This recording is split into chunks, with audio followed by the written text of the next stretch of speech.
سلیمان کا خط۔ کہا جاتا ہے کہ ہدہد حضرت سلیمان علیہ السلام کی فوج کا مہندس تھا۔ حضرت سلیمان کے لشکر کے ساتھ رہتا اور پڑاؤ کے وقت بتاتا تھا کہ پانی کہاں ہے۔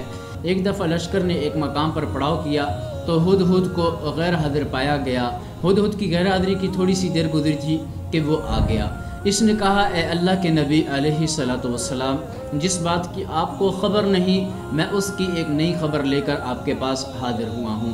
معلوم ہوا کچھ ایسی باتیں ہوتی ہیں جن کی انبیاء کو بھی خبر نہیں ہوتی، تو میں سبا علاقے سے آ رہا ہوں اور پختہ اور یقینی خبر لے کر آیا ہوں۔ ایک عورت ان کی بادشاہت کر رہی ہے، اس کا نام بلقیس بنت شرجیل ہے۔ یہ ان سب کی ملکہ ہے، یعنی عورت ان کی ملکہ ہے۔ اس کے مشیر وزیر 312 شخص ہیں، ان میں سے ہر ایک کے ماتحت 12,000 کی جمعیت ہے۔ اس کی زمین کا نام معرب ہے اور یہ صنعاء سے 3 میل کے فاصلے پر ہے۔ اس کا اکثر حصہ مملکت یمن میں شامل ہے۔ 600 عورتیں ہر وقت اس کے خدمت میں کمر بستہ رہتی تھیں۔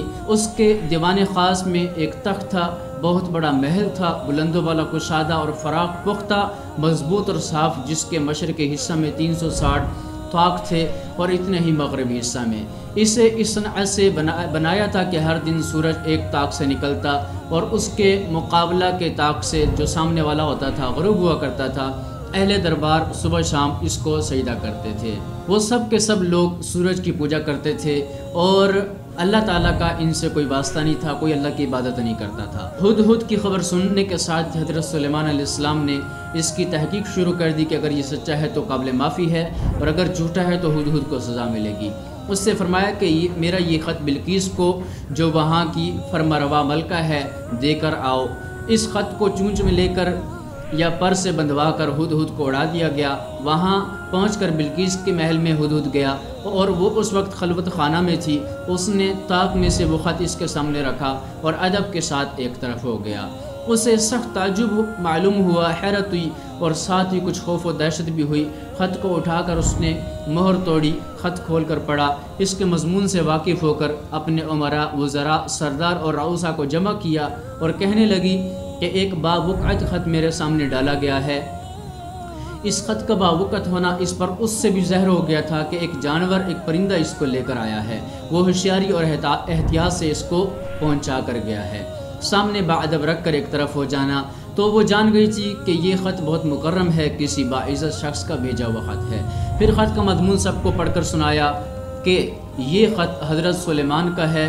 اس کے شروع میں بسم اللہ الرحمن الرحیم لکھا ہوا ہے، ساتھ ہی مسلمان ہونے اور تابع فرمان بننے کی دعوت ہے۔ اب سب نے پہچان لیا کہ یہ اللہ کے پیغمبر کا دعوت نامہ ہے اور ہم میں سے کسی میں اس کے مقابلے کی طاقت نہیں ہے۔ پھر خط کی جو بلاغت تھی، جو فصاحت تھی اور اسی طرح اختصار وضاحت نے سب کو حیران کر دیا کہ مختصر سے عبارت بہت سی باتوں سے پر ہے۔ دریا کو کوزہ میں بند کر دیا ہے۔